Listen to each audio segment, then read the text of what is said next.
I request P.P. Chaudhary, sir, chairperson, to kindly come on the podium to sum up.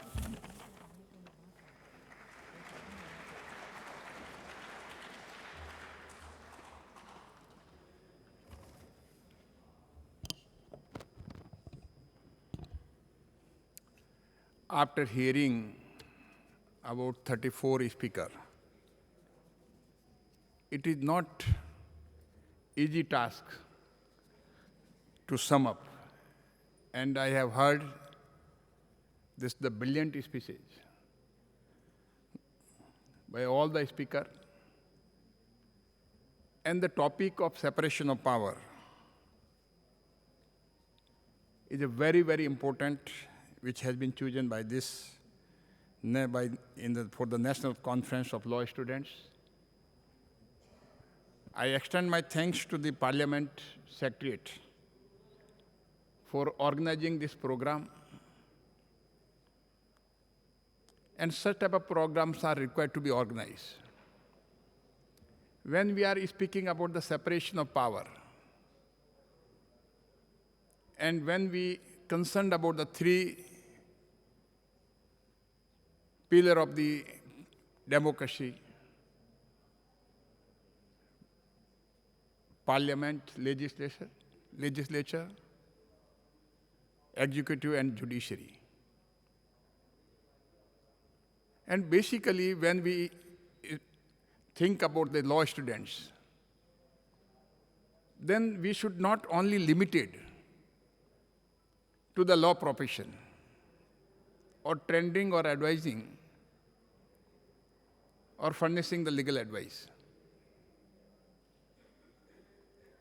When we read Constitution as a law students, then our task will be incomplete if all the three pillars we are not in position to touch.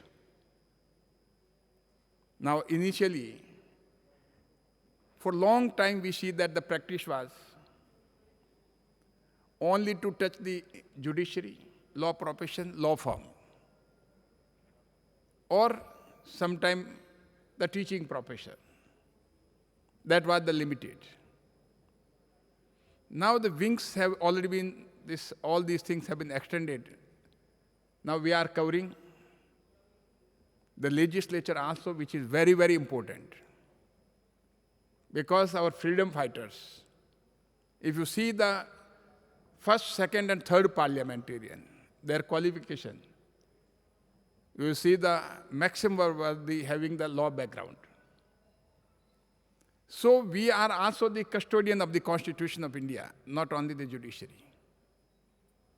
So at the same time, I was thinking, because when I was law minister, then I initiated the concept of internship in the law ministry. And even I requested, even at that time, Jaitley ji, to initiate the concept of internship in the finance ministry also. And basically, those interns, I can tell you, even my son was, after studying in America, he was intern in finance ministry. And that benefited him for getting the employment in the World Bank. Because the foreign institution, basically the academic institution and employer, they give much credence and value to the Indian system of parliament, the Indian system of executive. Therefore, now all the pillar is required to be covered. The internship with the member of parliament, the internship with the executive. It may be a department of rural development. And certainly I can tell you, in your career, wherever you give your CV, it will have an added benefit. So these are the three pillars are very, very important so far our democracy is concerned. I heard each and every speaker about the separation of power. This is a very important. And some comments and this Modi ji, Sushil Modi ji earlier said about this functioning of the judiciary, functioning of the legislature, functioning of the executive. In fact, it is not the Constitution who has failed us. Sometimes we have failed the Constitution. It depends upon the working of the particular institution. It may be parliament, it may be executive, it may be judiciary. If any of the pillar of the democracy transgressed its power, mandated under the Constitution, then that is a constitutional crisis. So when we were hearing check and balances, the expression check and balances, the balances indicate the separation of power,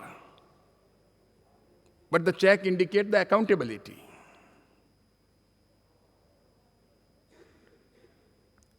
We can't say only these balances are required. So under our Constitution, the scheme is not a watertight compartment.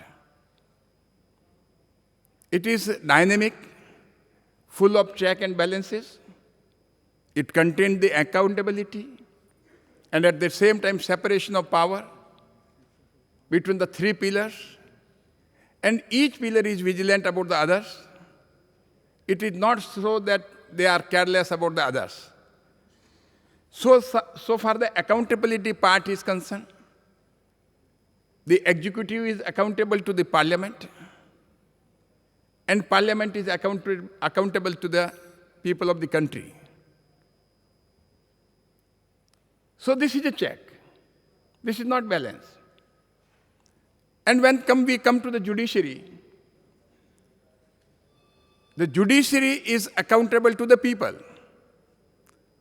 The judiciary is accountable to the Constitution of India.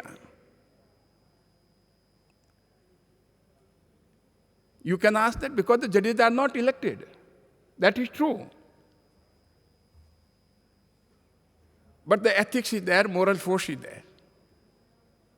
In the sixth sense that it have a bigger impact of the public opinion and public perception. That is one of the biggest check. So therefore, judiciary, we can't say judiciary is not accountable. At the same time, because the much debate was there on the issue that whether judiciary is accountable or not, the judiciary is equally accountable, and the accountability of the judiciary is dual, toward the Constitution of India and toward the people of the India.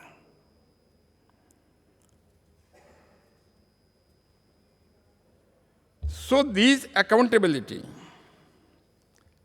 apart from this accountability, we also say that the judiciary is the guardian of the Constitution of India. It is a watchdog of the Constitution of India.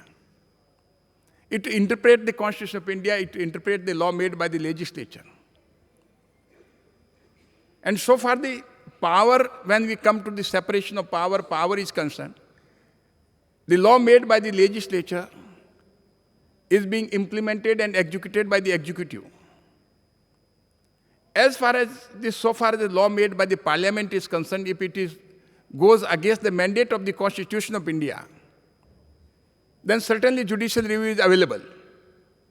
And at the same time, if executive is not implementing the law in accordance with the institute or in accordance with the law made by the legislature, it is not the legislature which can correct the executive, but it is the judiciary which can correct the executive. So how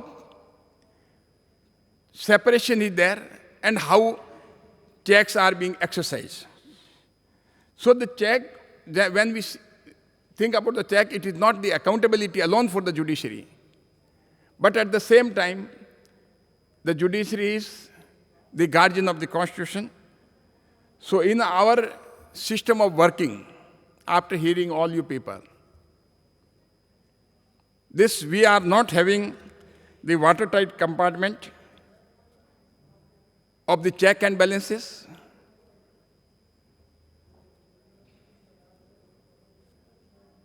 and we are having the flexibility. The watertight compartment, we see the example in America and Australia. Their constitution speaks like this, but we have flexibility with respect to the check on balance. So that's why we are using every time check and balances. And it carries not only the separation of power, but also the accountability. So globally,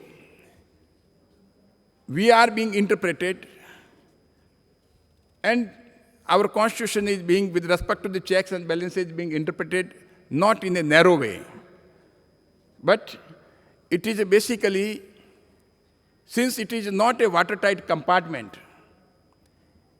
it based on the principle and ideology of the cooperation and coordination between three pillars of the democracy. So it is a very, very unique.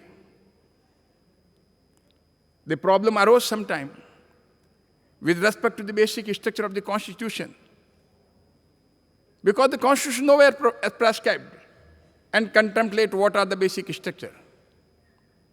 It is the brainchild and interpretation of the judiciary that these are the basic structure. Constitution only provides that how it can be amended and what type of provisions can be amended. But the interpretation part is assigned to the judiciary. And at the same time, we see that much debate was there, where the article, this under the Constitution of India, the President of India is competent to appoint the Supreme Court and High Court judges after consultation with the Chief Justice of India. So the word consultation is not appearing with respect to the appointment of the Supreme Court and High Court judges, but the word is appearing at least more than 17 times in the various parts of under various articles of the Constitution of India. So at one place or two places, for the appointment of the Supreme Court and for the appointment of the High Court judges, the Supreme Court interpreted the consultation means concurrence. It happens because at the time when this was interpreted, the executive was weak. So that's why I said that it is not the Constitution who has failed us, but it is the we who has failed the Constitution. So it depends upon the institution, and if you honestly, if every pillar of the democracy, it may be a judiciary, it may be executive, it may be legislature, if they work within the boundary assigned by the Constitution, then there will be no problem. But whenever all these the constitutional crisis happen, the solution was within the Constitution. So that's why our democracy is great. And we were in position to settle the issue. And this is our democracy, which is all over the world. It's being praised, and the good people everywhere, maybe in executive, maybe in judiciary, or maybe in legislature, will certainly strengthen the Constitution of India. Therefore, from the very beginning, I have stated that it is not the judiciary alone for the law students. It is the two more pillars. You have to see, and you have to get trained yourself with respect to the working of those pillars. Thank you very much.